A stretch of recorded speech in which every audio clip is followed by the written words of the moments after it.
Welcome to the Purple Rock Tony podcast. I'm your host, John, and this is my co-host, Andy, who also gets to talk about Tony every week. All right, now that all you anti-Tony fans have left, thank you for the download. Let's talk about Survivor. Apparently that not everybody shares our opinions on the start of the season. Which is crazy because you would think that everyone is exactly like us, which is why the world is such a wonderful place. Alas, it is not. So this episode, you know who doesn't like Tony? Cass. Not so much. Yeah, not so much. So this episode started with Cass demonstrating one of the many reasons that she doesn't like Tony. Because he calls her names in her head, apparently. So here's my first question to you. How much do the editors hate Cass? I mean, just loathe her. Because every week we get something that's either an incredibly hypocritical comment from Cass, or this week she's making accusations against Tony. They show nothing about it. And I'm sitting there thinking like, okay, did he really say it and they're not going to show it just to make her look crazy? Or did Tony just really not say it and she is crazy? Yeah, so I'm pretty confident that Tony really did not say it. We saw enough of the conversation that she was hearing. She's apologized on Twitter. They were talking about Trish always, like, sleeping in. He's like, oh yeah, she always does that. But Cass doesn't. She must not be feeling well. Like, Tony was actually being really generous and almost like a concern for her. I know. It was very weird. I think what she misheard was him saying that she must be sick. Yeah. And that through the palm fronds or something got distorted. Well, and through the anger that is already in her head. Like, she went to bed angry, which, you know, you should never do for a successful relationship. Marriage counselor Andy on the clock. And you know, it's probably justifiably angry. You never want to be left hanging by your alliance partner, or your so-called alliance partner at tribal council, so I get that. But she was just at that point, now she's angry, and she's just looking for reasons to hate that person, which is not an uncommon reaction for a human being. Earlier you were asking if the editors hate her. I don't think so. I bet they love this. They are certainly making no effort to protect her. And I think that tells you all you need to know about her chances of winning. But I think they're like, yes, she's giving us more stuff. Because, yes, it's fun to build up the hero, but I think it's even more fun to build up a villain. Yeah, I don't know. I just feel like sometimes it's a little like laying it on too thick. Like, okay, do you actively dislike her yourselves, editors, or are you just trying to make the villain edit? Like, you don't even have to go this far to make a good villain edit. But I kind of think this episode needed it because there was a lot of, you know, movement, a lot of big things discussed, and it all pretty much ended up as nothing. So, and that's kind of a good dissemination of Cass's game. So let's talk about it. So Cass, very angry, thinks that she's heard Tony call her something, and then she's just going to keep fighting with the guy. And then she wins the reward and comes up with this brilliant, he says with the most sarcasm he could muster, plan to pull over Wu and team up with Spencer and Tasha to vote for Tony the idol holder. What'd you think of her plan? Not bad. I mean, it's your only option. You need 4 votes, so you have to pull in Wu. But I'm sure you already have come to this exact same conclusion. What was her fatal flaw with this plan? Actually, not just hers. Let's lump Spencer in here too, because both of them made the exact same mistake. I might have a different one, so we might have a few different flaws, but here's why I think, after all of that, yeah, I think what you might be getting at is they were depending on Wu. Here's the other thing. What is success here, Cass? Success? Okay, Tony playing an idol. That's fine. It's always good if somebody, you know, wastes an idol. But then she eliminates Trish, and now she's tied herself to Spencer and Tasha. Like, that, why is that a good thing? Right. So my main beef is, if this is your plan, fine. I think Cass has no chance of winning, so I didn't even take that into account very much. It's kind of like, okay, just if you want your plan to be successful, then this is what you have to do. I mean, you saw Wu's face when they were having that strategy conversation, right? I mean, deer in headlights look at Wu and think, oh shit, he must see something terrible. Because he just looked like, oh God, I so don't want to be here, guys. Why are you making me do this? Like, he is clearly not cut out for a strategic conversation. So in that moment, it is Spencer and Cass's job to say, okay, Wu, I'm going to lay it out for you. You're going to get asked about whether we talk to you. Here's what to say. And they didn't do that, and they relied on Wu. And of course, Tony sees right through it. Yeah, and also, to finish your thought before we get back to my superior thought, it just shows how for both of these people, for Spencer and Cass, they can think about moves, they can think about strategy, but they have really no good conception of how to socially work with people. And clearly Wu was uncomfortable with their approach. Now, he wasn't completely, shut it off. He didn't say, stop talking about it. So he was listening, and if you believe the full edit, I think at the end he was almost convinced. But shouldn't they have done a better job making him feel a little more comfortable before they kept pushing, and then maybe they would have been able to have the further discussion like you're saying. Yeah, when Wu is pausing for a good 10 to 15 seconds every time before he answers you, maybe he's hesitating. Yeah. Maybe he's not 100% on board with your plan. Maybe he needs a little more convincing. Yeah, and I get the desperation for Spencer. It's like, oh, hey, you're a person here, then I want to convince you not to vote for me. But yeah, you need a little more social tact to get people to do what you want. But yeah, I just don't understand what Cass's endgame was. Well, okay, I do understand. Cass was angry at Tony and she wanted to show she could do something about it. Which is, of course, exactly the reason why she made a move against Sarah. But one of the reasons why she was angry at Tony was like, it's so stupid. Why are you voting out somebody who might flip in Jeffra when these two people over here will definitely vote against you? And now her new thing is, I'm gonna be up with those two people over there. And I'm gonna eliminate my closest ally in Trish. It's just like, I don't understand what she thought success would look like at the end of this. So, people are saying, no, it was a really, it was a great idea by Cass and Wu to flip. It's like, no, it wasn't. Just as it wasn't a good idea last week for Tony to vote out Jeffra instead of Spencer, it was a bad idea to not vote out Tasha. Yeah, exactly. We've said many times that Cass is maybe not a strategic mastermind. She tries to justify her moves very well, or her decisions very well. I can't always call them moves. But, wow, just phenomenally bad effort. And I'm going to lump Spencer in because, again, you know what, Spencer? If you wanted that plan to work, you needed to come through and get Wu to your side and tell him, hold his hand, walk him through the strategy, pat him on the head when he does the right thing. Just flawed execution. Yeah, Spencer might end up winning this season. Just the edit suggests that is not out of the realm of possibility.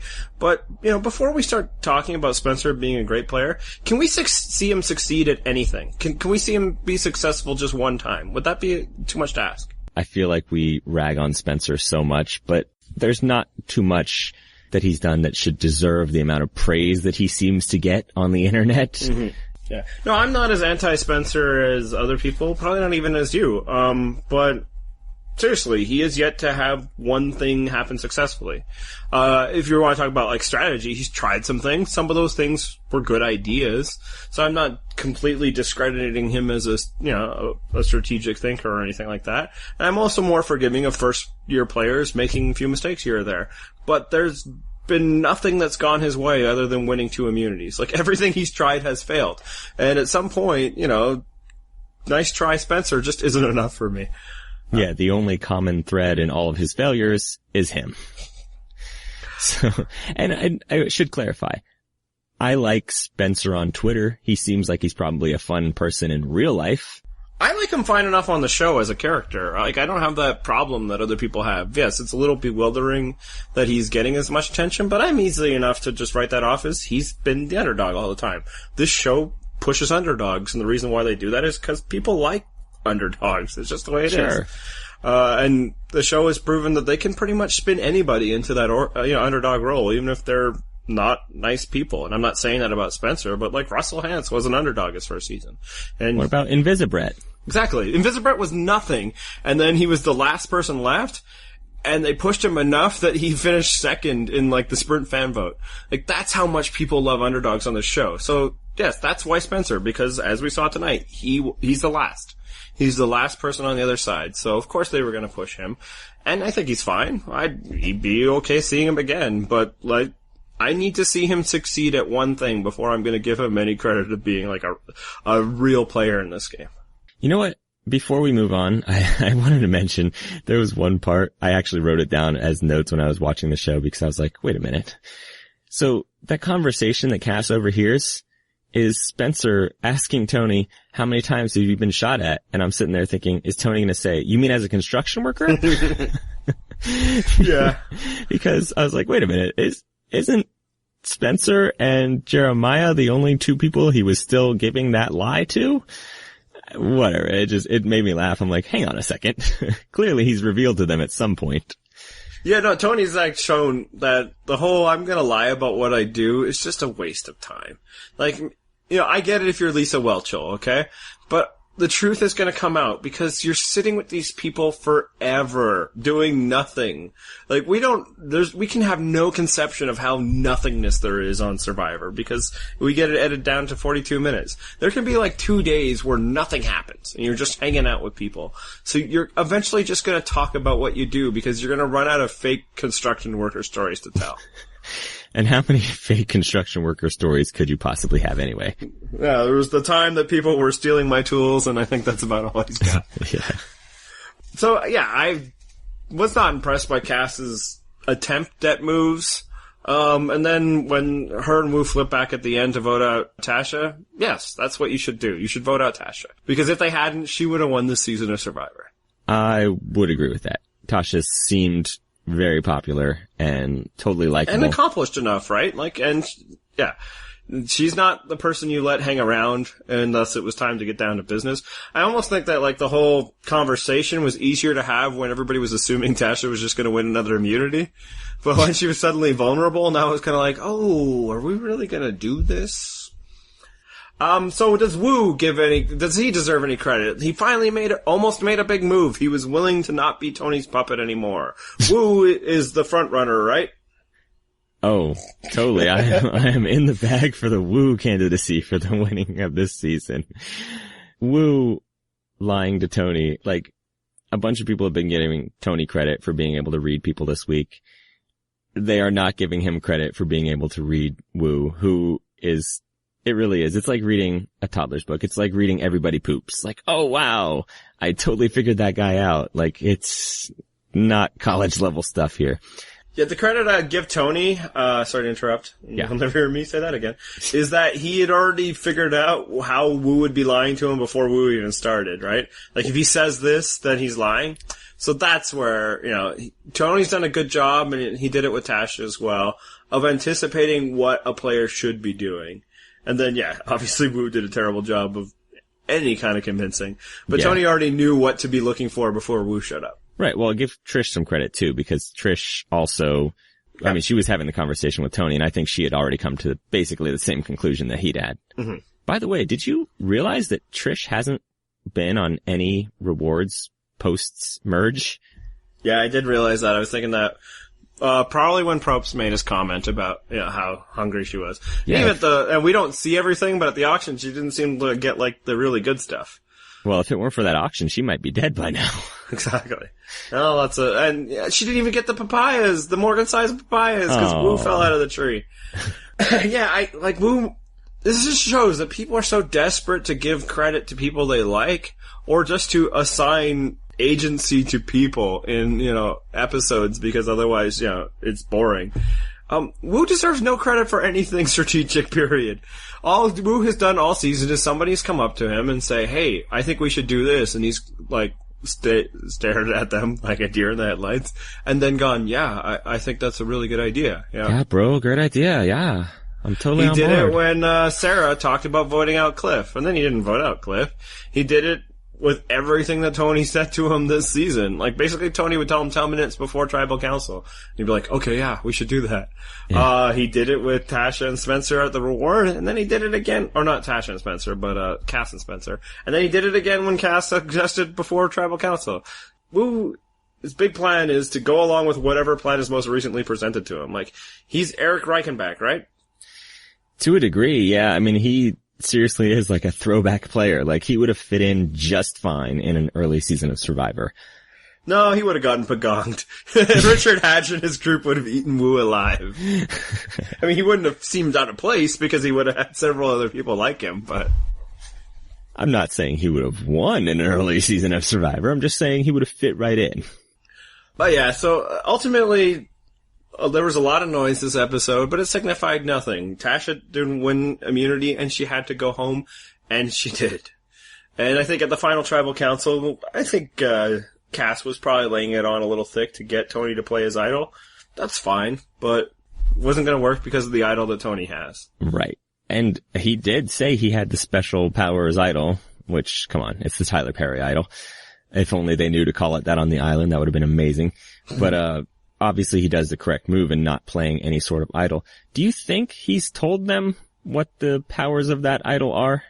No, I don't think so. I don't think so either, and I think it's the smart decision to not. Well, actually, when we get to predictions, I'll discuss what I think he should do with it next week, though. Well, here, let's talk a little bit more about Tony and Cass's little fight, because that's when he blurts out that he has a special power idol. I don't mind him telling everybody that he has that, because there's really not much people can do about it at this point. But that wasn't a strategic moment. That was a moment of frustration, and, you know, he was tired of hearing Cass speak off, and he was just like, yeah, guess what? You can't do anything about it. What do you think? I actually think it would have been more hurtful to her to not tell her you had the idol and then actually have her vote for you and have her get voted off. But I think just like Cass views Tony and her long-term plans, vice versa, Tony's like, ooh, I need to bring Cass to the end with me. So they sort of need each other. Yeah, which is, I think, why he was trying to patch things up with her. It's like, I don't want her mad at me because I want her at the end. I think another reason why people might have been down on this episode was that fighting, and it was a little bit of ugliness. Does that affect what you feel about the show when you see, you know, two people being unpleasant with each other? Only if Brendan Hans is somehow involved. Yeah, for me, if it goes out of bounds, like to bad areas, like, you know, the stuff that requires special tribal councils with Jeff Probst. That type of stuff I don't really care for. But I kind of found it really interesting. Like, cause it was a display of what Survivor does to people, right? Like, clearly neither Cass or Tony were just at their best moment. They're tired and hungry and playing a game in which you have to betray people. It just shows the psychological experiment that is this show. So I kind of found it interesting in an episode that, you know, I knew there wasn't going to be that much interesting things going on, so.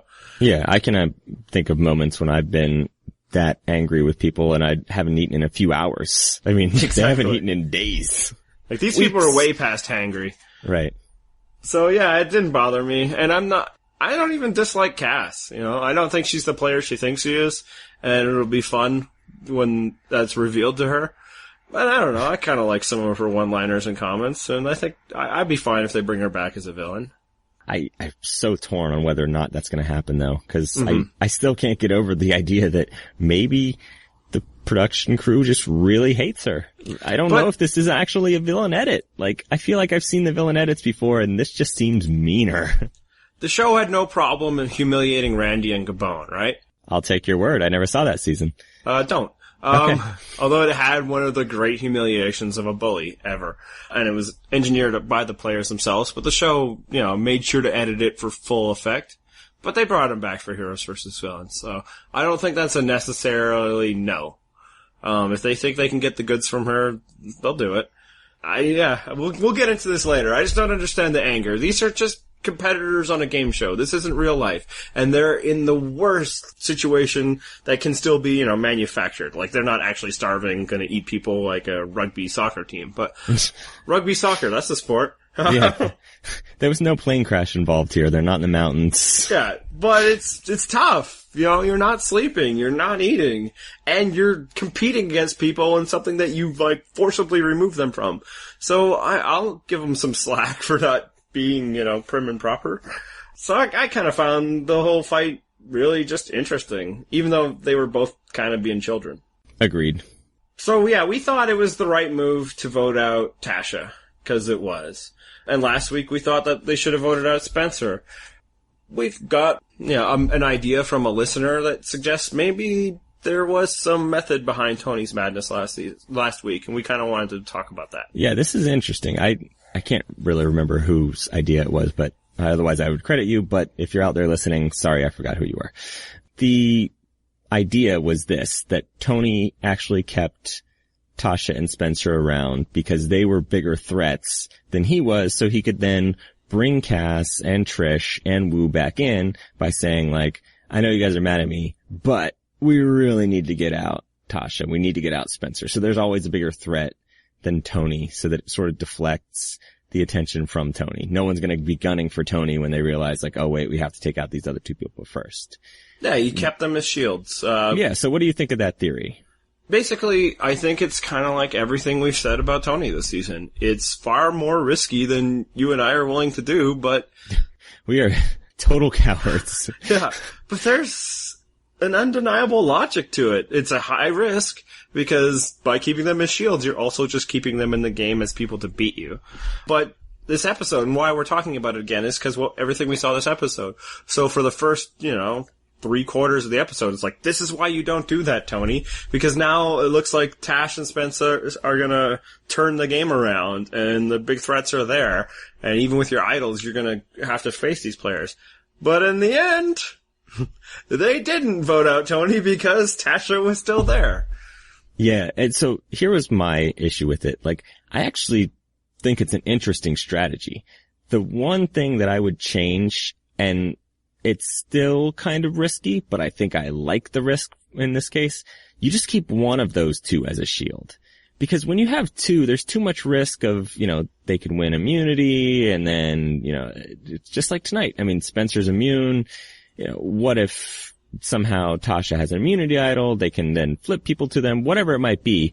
You don't want two bigger targets around, just the one. Yeah. And then you can sort of keep him around. You can keep flipping back on your alliance and then make them point at Spencer later on. I imagine the counter to that is if it was Tasha that was available for the vote, he would have done that, right? It was that losing Spencer could have also lost him an ability to use that, right?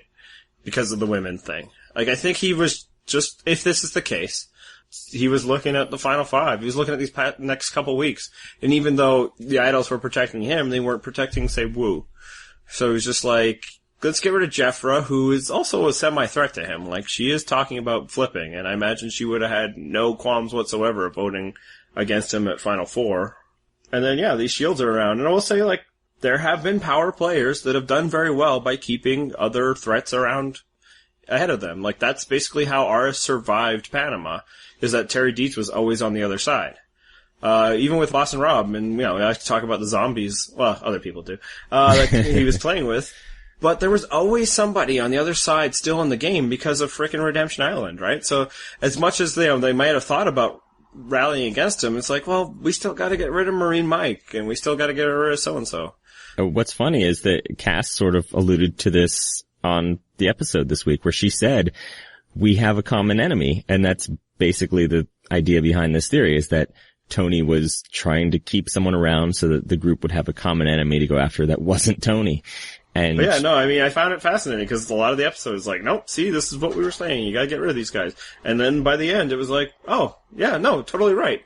Thank God that Tasha was still around here so that they didn't flip on Tony and vote out Trish. So, which is funny because the whole season we've been thinking like, well, see, Tony, you were wrong. And then boom, somehow luck totally flips and Tony's move, he comes out golden, smelling like roses. Yeah, that's kind of what we're getting at, folks. It's like, you try to get on a microphone every week and say, oh, Tony will find out why that was a bad idea, and then have that to be proven not true, and then still think that Tony has no chance at this, or that he's doing something wrong.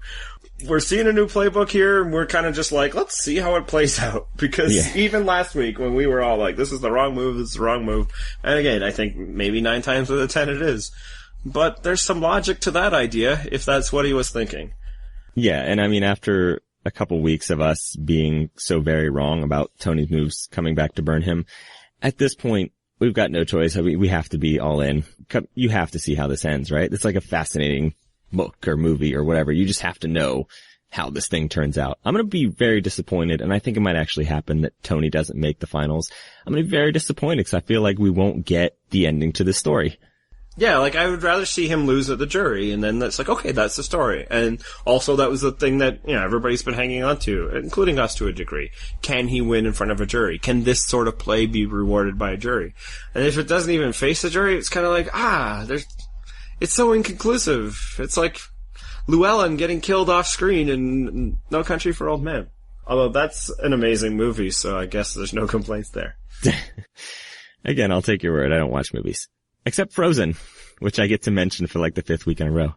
By the way, Trish said let it go this week. So, Frozen reference. Woo-hoo. I'm sure there's already a Vine somewhere mixing the two together. Okay, it's time to bring on a guest, eh? How about we bring in someone from your neck of the woods, because everything Canada is obviously right nearby each other. It's possible that you are actually physically closer to me than our guest. I think it's actually kind of likely that I am. So I'm going to be outnumbered. There are 2 Canadians in the booth right now, and we're welcoming another AV clubber, Hornacek on the AV club, but we're going to call him Craig. Craig, welcome to the show. Thank you. Glad to be here. All right. And as with every first timer, we like to get some background on you and your familiarity with the show. So how long have you been watching the show? I've been watching the show since the Australia season. I missed the first season. Basically, I had heard about it, but it just wasn't something, it didn't interest me when I first heard about it. Plus, my younger sister was saying, oh, there's this show on, Survivor, it's so awesome. And maybe it was just for spite. It was like, oh, my sister likes it. This isn't really something I probably should be watching. But then it kept building and you hear so much about it. And then, of course, the Australia season, it was like, oh, they're doing it again. You've got to watch the show. And they're like, it's airing after the Super Bowl. Oh my God. So I'm like, okay, maybe I should check this out. And once I saw the first episode, I was hooked. So you've been watching ever since Australia? Ever since Australia. Excellent. We have another of the mythical people that have been there the whole time. The whole time. Well, and like I said, I missed the first one. Eventually, a friend of mine gave it to me on DVD, and I watched it. And even knowing that Richard Hatch won, it's still fascinating to watch the first one after you've watched a few of the more recent ones. Yeah, because it's an entirely different show at this point. So. Oh, they were completely making it up as they went along. They really didn't know what it was going to be. Yeah. So did you manage to soldier on through the nadir of the show with Nicaragua? It's some of the seasons are a harder slog than others. I mean, some of them it's like, wow, this is great, this is exciting, I'm really enjoying it. Others it's like, well, next season might be better than this. It's a lot like being a Lakers fan, right, Andy? Maybe next year? That's been the way for a whole 1 year so far. As a Heat fan, I'm unfamiliar with that feeling. Oh, you're talking about sports? You lost me here. Oddly, for a guy named after a basketball coach. And we're talking about American sports. Come on. Hockey something. Well, I'm still sobbing. Montreal just lost, so. That's a hockey team. Hey, is that what that is? Is that the one with the sticks and the baseballs? No, wait. I'm confused. As a Canadian, I'm legally bound to root for the Montreal Canadiens. Oh, it's right in the name. You have to. Yes. So anyway, do you have a favorite season, favorite players from the game? Meaning Survivor, not hockey. Oh, we're back on Survivor now. Yes. Favorite season? Probably the heroes versus villains, which is a really a common response, but it was just, you had so many of the great returning players. I mean, some great, some not so great, but just, when you have an all-new cast, sometimes it's a crapshoot. You've got some people that know what they're doing and other people that just seem to be wandering around, not really realizing what they're there for. Favorite players? Rob C. I really enjoyed his season. I mean, he was a really good strategical guy. Strategical. It's a word. You can look it up in the dictionary. Tony will tell you that. Damn you, Will Ferrell. Yeah, but he was really good at strategy. Plus, he was really funny. I mean, he seemed to be like a wisecracking guy, and I'm like, hey, I'm kind of funny, and I think most people think they're funny, but I was like, we'll be the judge of that then. Exactly. Because as such hilarious people, we're clearly in a position to judge. Oh, come on. Canada's known for our comedic exports. That's true. Everyone loves Jim Carrey. Yes. They did for a bit there. And Rob Ford. You didn't export that one yet, though. Not yet, but be on the lookout. He's gonna run for mayor of DC anytime now. God, he would so win. So what do you like about the show? Obviously, there's a lot about it since you've been around for almost the whole time, but what's the appeal for you? The appeal is you get a bunch of different people together in a group who normally would probably have nothing to do with each other. I mean, you look at some seasons and you've got like an ex-Navy SEAL, you've got a gay hairdresser, you've got a stay-at-home mom, you've got a softcore porn star. I mean, when would these people ever be on a TV show in a competition living together for a month? Heidick has only been on the show one time. One time, okay. I mean, I was going through my mind thinking what are like common occupations or what's something. Soccer coach. There you go. Former secret agent. Secret agent? Yes, question mark? But it's just like, you've got like all these people coming together who would normally never interact with each other. And having to compete with each other, having to live with each other, work together, but also be against each other. I enjoy the competition about that. And it really is, with each season, it's about the personality, the people, the casting. Mm-hmm. If you cast great, a season can be great, even if it's like a bad theme. Casting is key, I think, in this one. So you're saying the Medallion of Power gimmicks don't bring you in? And the Medallion of Power got a lot of flack, and deservedly so. But I like the fact that they tried something new, they realized that it didn't work, and they got rid of it. I mean, obviously, Redemption Island, they haven't gotten the message about that. But, obviously, I don't think this show would have still be going or would still be as successful if they weren't trying to introduce something new, like, oh, let's bring in an immunity idol, let's bring in Redemption Island, let's bring in a Medallion of Power, ooh, let's do a tribal swap. I mean, they're still, each season it seems, maybe not each season, but they're still bringing in new twists, new changes, and hopefully, fingers crossed, they figure out what works, and they keep doing it, and what doesn't work, and they get rid of it. Yeah, to their credit, they do tend to scrap things that are clearly bad ideas, with the exception of Redemption Island. Well, I mean, they did scrap that, though, right? And then they brought it back. Just like they scrapped, an all-powerful idol until... Exactly, until they changed their mind on that one. Yeah, and I think you guys mentioned it in the Blood versus Water, but I think Redemption Island worked best in that season. And, I mean, it's not great. I mean, if they got rid of it after the merge, I think Redemption Island would have works great in the first half of that season. And I think if they only had Redemption Island on a Blood versus Water season, which you know they're going to do again, I would be okay with it. Yeah, rumor has it that I think it's next season is a Blood versus Water with all newbies, though. Hopefully that's not a spoiler alert for anyone who cares. Yeah. And also, we're just rumors here. We don't actually ever read any kind of spoilers, which you can tell by our predictions. Yeah, I really don't care about spoilers, but I do I do know one thing for sure, at least that I saw on our Twitter timeline, that they're returning to Nicaragua for the next 2 seasons, so hopefully that doesn't spell doom for these next 2. They're gonna make it work.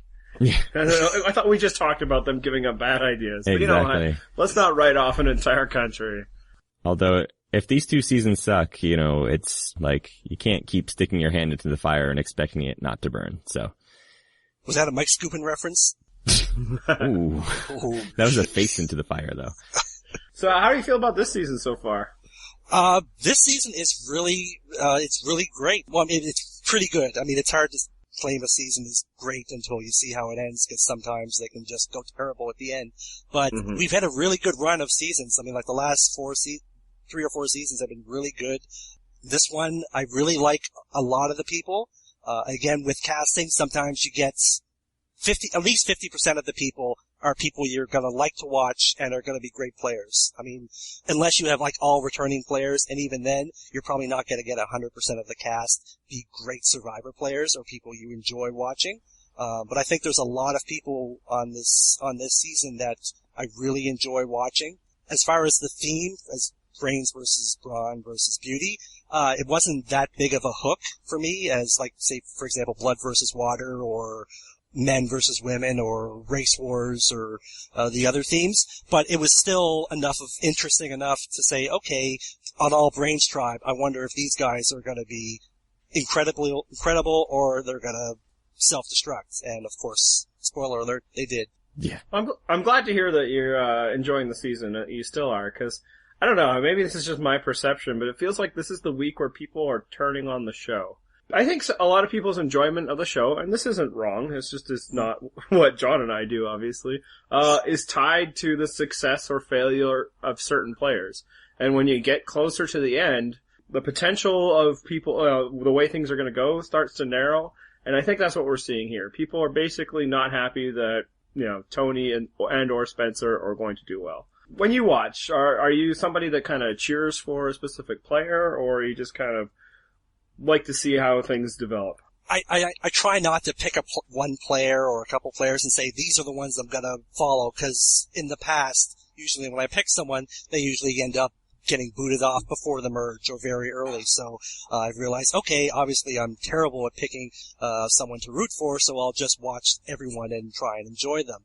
And I have noticed the same thing. Like, some people are online saying, like, oh, Spencer, he's the worst, and oh my god, I can't stand it, and if he wins, it'll be the worst season ever. And it's been like, people have won before who have maybe been not as great at strategy or great at the game, but they haven't automatically made it the worst season ever.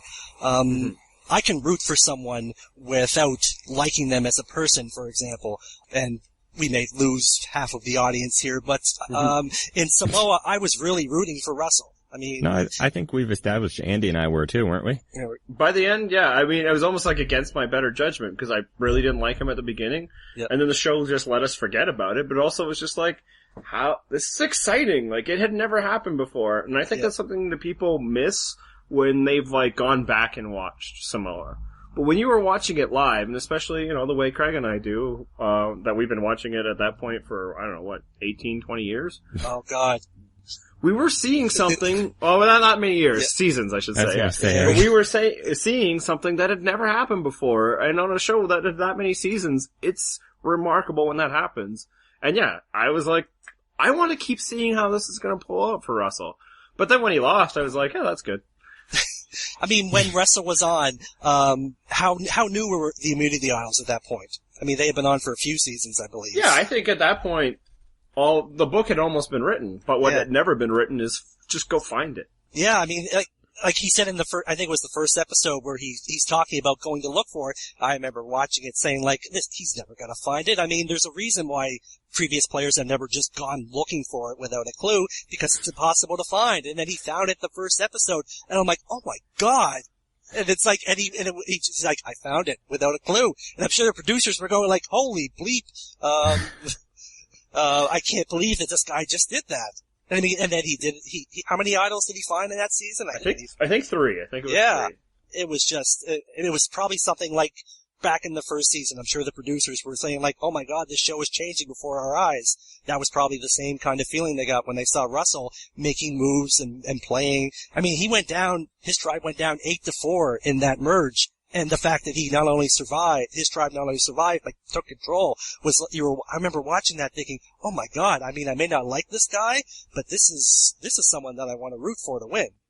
Yeah, when it kept getting closer in the numbers, it was like, wow, is this actually happening? Like, maybe he staves off one elimination. Oh, that was good. They got the numbers a little closer. And then when it gets down to, it's like 6-4, and then they're talking to Shambo, and you're going, oh my god, they're actually gonna take a majority. It was like rooting for the supervillains. Like, oh, this is fun. Let's root for the supervillains. And it's actually an interesting comparison, because I think that's where, John and I are at, and I'm going to let you have a chance to talk in a second, John.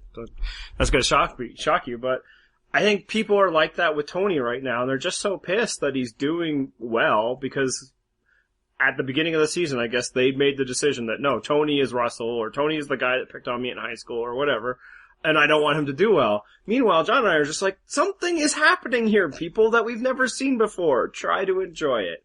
What do you think, John? Well, and you and I both started off in the, eye roll at Tony. I was the moron that said he had no chance to win with the very first episode. I just listened to that podcast yesterday where you said 0% chance of winning the game, Tony. Yeah, and I think we've both done a complete 180 on Tony, and it's like, how can you not root for this? Because you don't get to see someone like Tony. Like, I've seen someone like Spencer win the game. It's not going to be exciting if Spencer wins. It's just, Tony, to me, is kind of like, yes, the obvious comparison is Russell, but I think Tony's game is different than Russell's because, actually, I'll bring in a comment that I read here that I think was really apt. So here's the exact quote. This was Jim at the AV Club. Here's the difference between Tony and Russell. Tony tried to apologize or see what was wrong with Cass. Russell would have just started screaming at her. And I think that's pretty apt. I think that's exactly what would have happened. And someone later piled on and said, yes, Russell wouldn't have just started screaming. He would have made sure she got voted out, insulted her on her way out, and then mocked her in the jury because he's very much a scorched earth player. Tony's not that guy. I think Tony takes into consideration what effect his moves will have. And it's just fascinating to watch. I love it. When I read that comment, and I did read that comment today, talking about Russell would insult them and do a scorched earth, it reminded me of, Heroes versus Villains, where Rupert decided, I'm gonna stand up to Russell, and Russell just sat there and he said, oh, the great Rupert. And you're thinking like, oh, Russell's the villain, but at this point, I think most people were like, oh, Rupert, oh, you're not a hero, you're not Captain America. So it was part of like, oh, you're rooting for Russell against Rupert, who was like, I used to like this guy, but it's so conflicting sometimes. And like, I do want to say that just because we can look past that, I'm not saying that the way we watch Survivor is better. Maybe I'm thinking it, but I'm not saying it. As Canadians, I think that's true. There you go. I think there's probably something to be said about like really getting behind certain players or not. Sports are more fun when you have somebody to cheer for or cheer against. But it's just, I almost wonder if it's just the detriment. Like, how do you not appreciate this? It's like people just so want to be right that Tony could never win that they just can't, like, enjoy what's happening. And I find it fascinating. I find it fascinating that there are people out there that think Wu is going to win. We'll discuss that one later. It just shows that this show can be so different to anyone who watches it. Wu opened up so much. I loved him so much during the reward, but then when he got back to talking about strategy, I just thought, if Wu gets before the final tribal, how good of a performance is he going to give? And maybe he could give an adequate performance, but I just don't picture him giving a great performance to basically say, here's why you should vote for me. So when you guys are watching, how much does your rooting interest affect your enjoyment of the season, though? I mean, if you're a big, so if you're Andy and I and you're a big Tony fan, how much is it going to change your opinion of the season if Tony goes home next week? See, for me, sorry, Craig, I'm going to let you talk in a minute. No, go ahead. You Canadians are so polite. Oh, I'm sorry. Oh, after you, please. Oh, I'm sorry. Excuse me. But it won't, like, I cheer for players to do well until they cease to do well, and then I'm like, well, that was your mistake, player, and I appreciate what the other person did. I was on Team Sarah at the beginning, and then by the end, I'm like, she was terrible, and I'm glad she got voted out. So, maybe I'm just too much of like a Survivor Spock at this point. Almost like the sports writer who, like, ceases to root for their favorite team. But I just like to see good show. I like to see good gameplay. I like to see a good story put together. And yeah, I'm not immune to cheering for certain players, but I don't find it the fault of the show when those players I'm cheering for do poorly. What about you, Craig? Yeah, I find my enjoyment of, like, when the player I'm rooting for gets voted out, I find it's less of a factor once the jury is in effect. Because I know, okay, at least this person's gone, but I'm gonna see them the next 2 weeks, even if they're just sitting silently.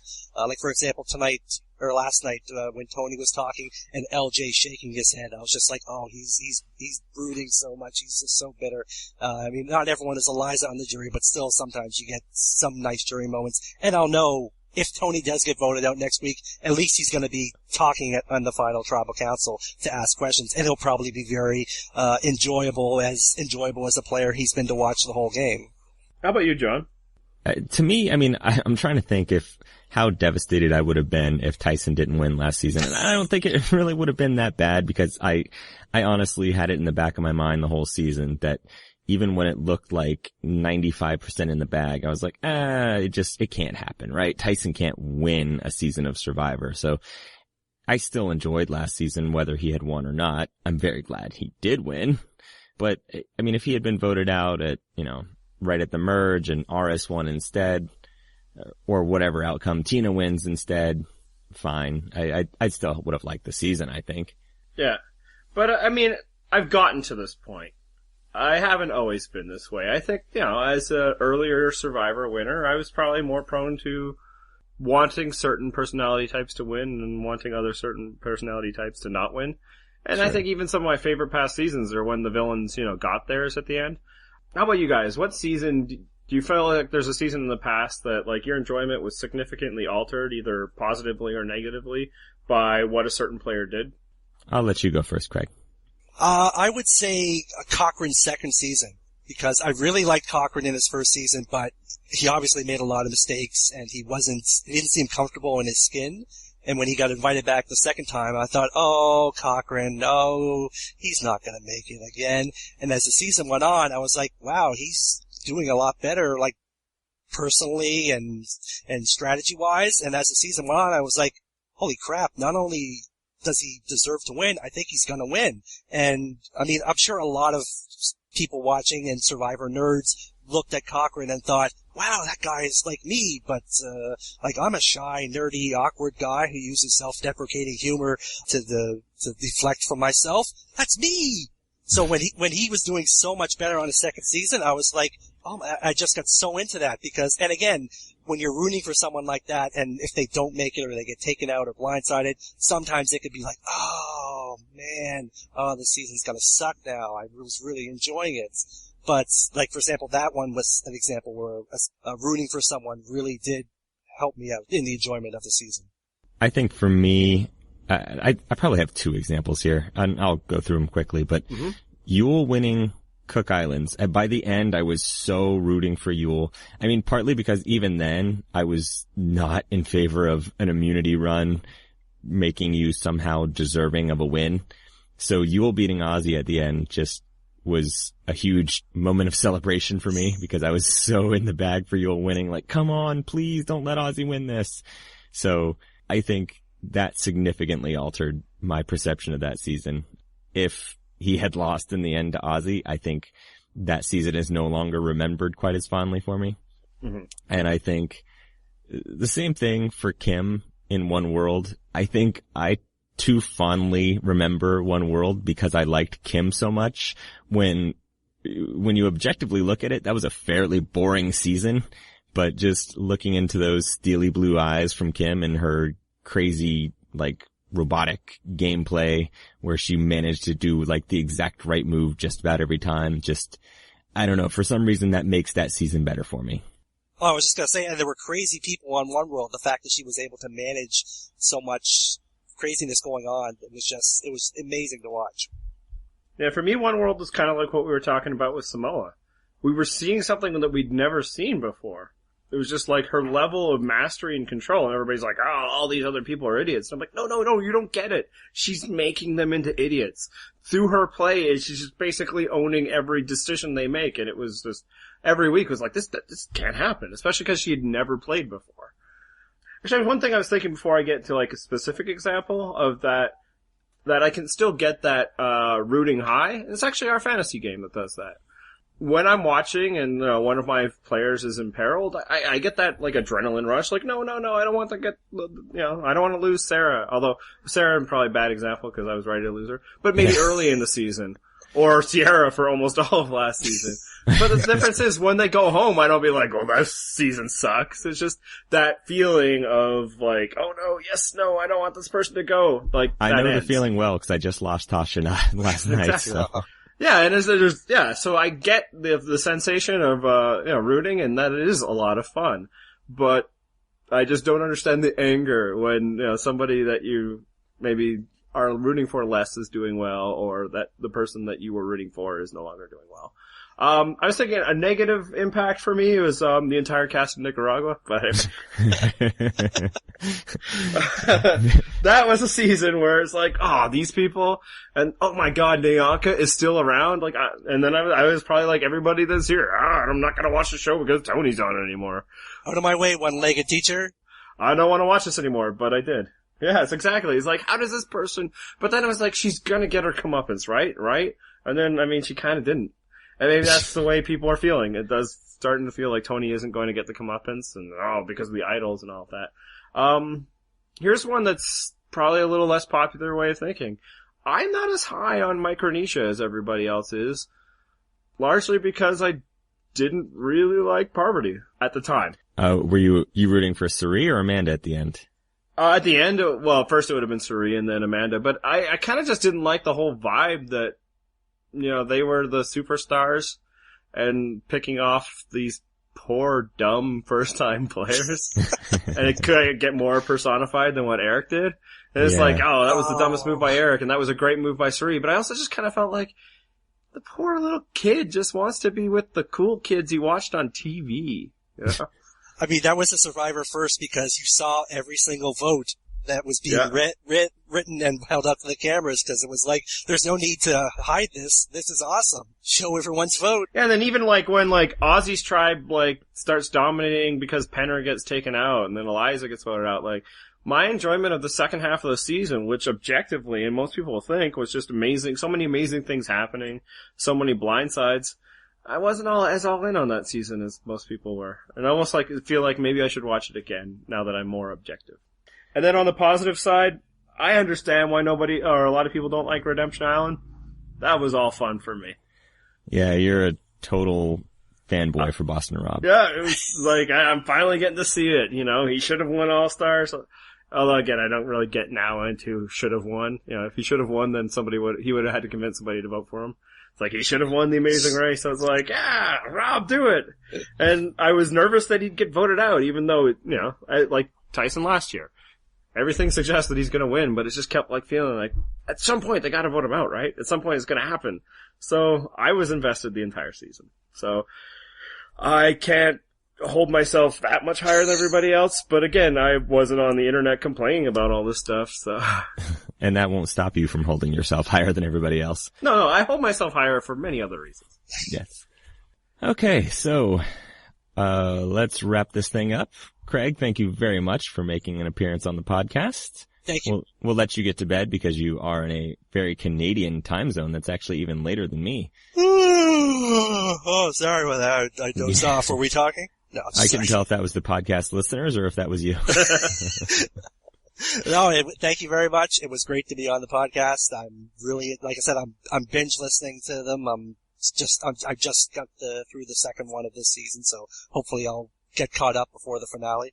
Well, excellent. Tell us when you get to the episode that we actually made a correct prediction. There had to be one. You'll be waiting a long time. Just all the way. Oh, man. I think we actually figured out that Bryce would get voted out. That's about it. Yes. But yes, thank you. This is fun. Hopefully we can have you on again sometime. Thank you. All right, let's get to some listener mail. So XL Pelican, our good buddy who's been on the podcast already this season. First of all, he says that at the very least, Tony is good at reading people, even if he isn't totally on board with Tony.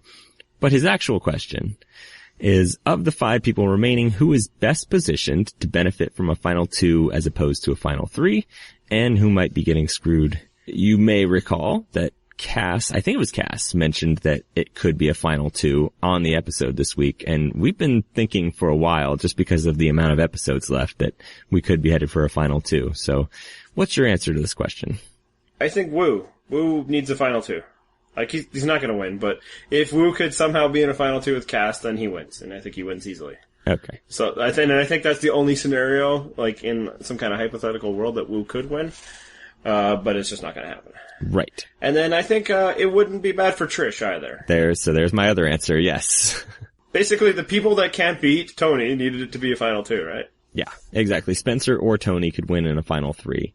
Trish could probably not. The very unlikely scenario where she's somehow paired with Wu and Cass, maybe she could, but really a final 2 would help her a lot more. Yeah, Wu needs it to be a final 2. Trish would be better off if it was a final 2. And then the flip side, I think a final 2, I wouldn't necessarily screw them. In fact, I don't even think Suri was screwed. It's just the way the game is. It throws things at people. But it would be much tougher for Tony and Spencer. Because that means that's one more week that they have to stay alive. Right, and they clearly have very big targets on them right now. Yeah, so the sooner they could get to Final Tribal Council, the better, just like Suri. as much as people would say, oh, nobody will ever take Suri to the end, like 2 people thought they were doing that. So when they get there, it's like, yes, we made it to the final 3. And then it's like, one more challenge. And then be like, sad face. Womp womp. And then we ended up getting like a Marquesas situation where it's like 2 finalists that nobody cares about. Marquesas. I was thinking you meant Micronesia. Totally different season. All right. So yeah, we pretty much agree there. Speaking of winners though, let's talk winners. Who can still win this game? What are the chances? Yeah. So we got 5 people left. We'll rank them, 5-1. At number 5, Cass has no chance of winning this game. I think there's a big tie at number 5, but yes, we'll go with Cass at number 5 then, sure. Yeah, we should clarify. This is what we really think is going to happen with winners. This isn't, like we did a few weeks ago, like, what hypothetically does somebody need to do? This is judging the show that we've been watching all season and realizing that this is a television show made by editors and that, there are things that need to do and need to be serviced for winners to happen. And then not thinking of like, oh, maybe a jury would be like this, but what does this jury think? So to lead in what you're saying is, yes, Cass and Wu have no chance of winning. Right. And just barely above them is... So Trish is the dark horse. Yes. Trish, it could happen, and basically this is how it could happen. If this is a jury that wants to punish the person that voted them out instead of reward. And we don't know. And that's one of the fascinating things about this season. We don't know. The chickens could still come home to roost, and if they do, it will be to benefit Trish. It will not be to benefit Wu. I'm sorry all you Wu fans. He was really cute this episode with the kids. But if Wu is the winner of Survivor Cagayan, Wu would be the biggest hero this season had ever seen since, like, Earl Cole, sorry. You Laker fan. Yes. Who also a big hero, Earl Clark. But yes, like, he is not being edited as a winner. The show will under-edit a female winner. They're not gonna under-edit a Wu. No, exactly. He's entertaining enough that if he was winning this season, we would have gotten a lot of Wu. Like, it would not be hard to build a Wu season where, like, everybody would love him. Like, fans would be crazy. And he still has a lot of fans, the way he's been treated. But the show has not been interested in pushing the narrative Wu. They've treated him like a sideshow oddity, which is probably a fairly accurate way of treating him. So, he's not the winner of the season, whereas Trish still could. Right. If people are that angry at Tony, then yeah, Trish could win. If inexplicably Wu did win, would that be the most disappointing winner since Fabio?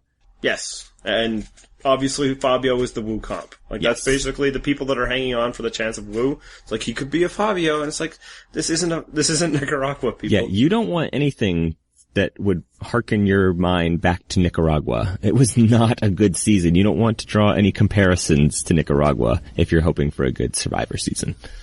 And also, like, people are like, oh, he's good in challenges. Since when? Since what was the first challenge? Like, he's been completely inconsequential in every challenge since then. So, basically, this is a 2-man race. And it is a 2-man race because the only 2 people who legitimately have a shot to win this are Tony and Spencer. Yeah, so I have Spencer at 2, Tony at 1. Spencer just because people will root for the underdog. If he makes it in front of the final jury, I would put his chances of winning at about 90%. I'm not convinced. It's going to be a tough path for him to get there. I think either of them without the other have a 90% chance of winning. Right. I'm still putting Spencer even if he's against Tony. At really? 90%. Yeah, just because I think he would give the jury the palatable alternative they'd be looking for.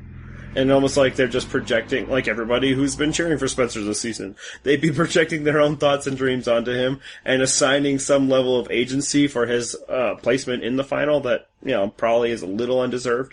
Although at this point, if he does make the final, then he had some agency to get there. Sure.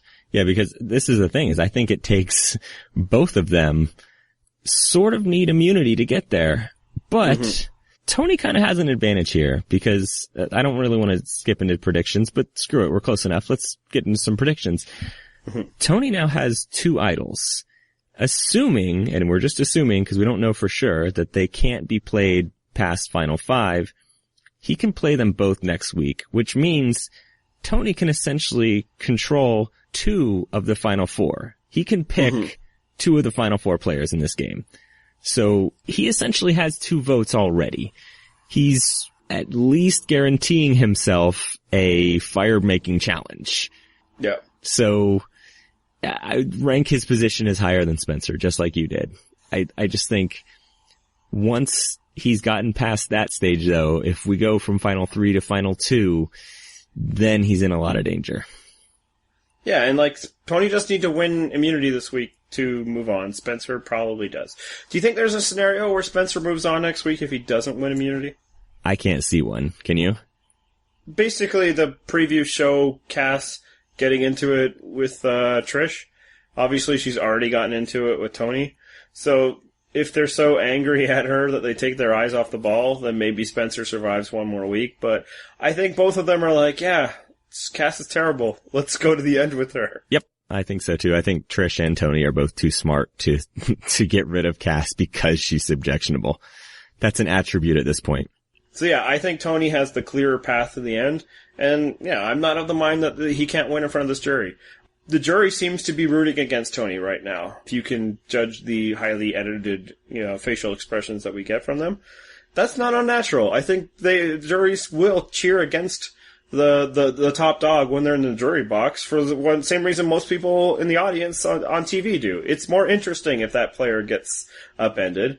And also it's like, haha, finally achieve some revenge. But once they're in front of you at the final jury, I don't think people are as angry as they used to be about that person. Yeah, I mean, need I remind you, looked like there was a lot of pissed off jurors at Tyson last season, and he got all but one vote.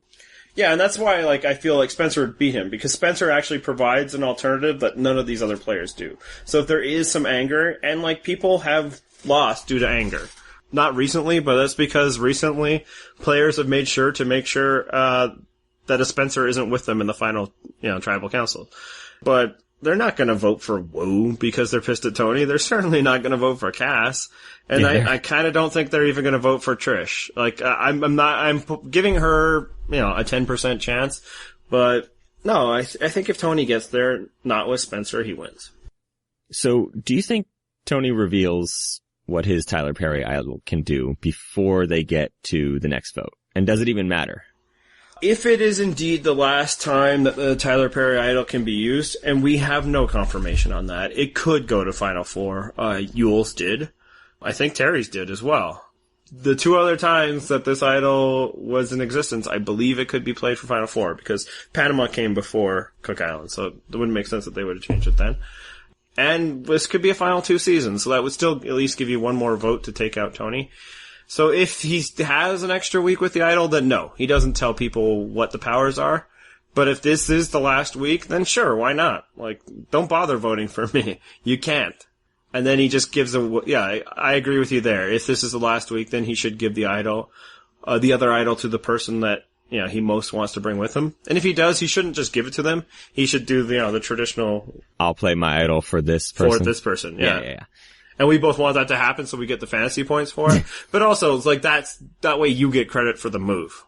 And I can't actually think of the last time that somebody actually gave somebody else the idol to play. I guess, Karamoan, because there was 3 idols. Yep. Hold up, bro. So would he protect Trish or Wu? I think that's all going to come down to who he thinks is more loyal to him. Mm-hmm. I kind of lean towards it being Wu. What do you think? Well, until this week, I would have thought it was Wu, right? Now, Wu didn't betray him. I was going to say, ultimately, Wu still stayed loyal this week. But, there was some fishy feelings, and maybe it just comes down to who goes on reward or doesn't go on reward with Tony. That's the person that, he'll feel closest to this episode. Which I kind of feel like it's been a flaw this season. As great as it's been to have, reward challenges, the fact that they've all been team ones has kind of removed one of the fun things of let's see who they pick to go on the reward. Yeah, the drama of who they're going to take on the reward with them can cause some nice strife that can shake up alliances. Not that they've needed that this season. They've been doing just fine. Shaking up alliances has not been a problem. Right. So I'd say Tony protects Trish at this point. And if Spencer doesn't win immunity, he's going home. And if he does, I hadn't even thought of it. What do you think? Yeah, I kind of feel like your options, if Spencer wins immunity, you want to keep Cass around, assuming that you're Tony and Trish. So I guess Wu's the only other option then, right? Yeah, and this could be the thing that explains why Wu isn't winning the season and hasn't been edited to be such. Maybe he doesn't make the final episode. So there we go. We have the same prediction, so it must be wrong. Yeah, exactly. So count on this not happening. Alright, so hopefully you'll be with us again next week. It's the penultimate episode where we will, I guess, talk about who we think is going to win, but we just did that. So hopefully you'll leave us some questions as well. Maybe you'll tell us that we're just wrong about our ideas of fandom, and tell us how fun it is to just root for somebody. You can do that on Twitter, at Purple Rock Pod.